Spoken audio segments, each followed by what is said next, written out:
Hi guys, welcome to Tech Team channel. Hope you're doing well. In this video, I'm gonna be showing you how to add animated overlay to OBS 2024.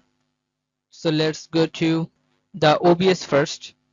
Now click on the sources option, the plus icon. Click on this plus. You can see their cursor here, right?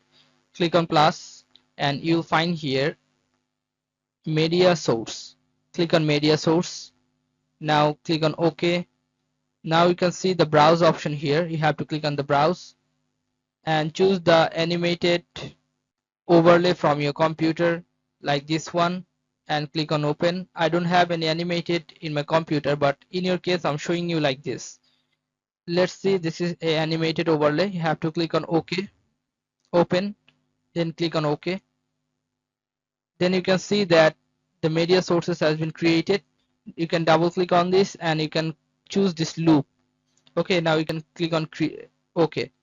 So this is how you can do this, guys. If you find this video helpful, then please give a thumbs up and don't forget to subscribe the channel.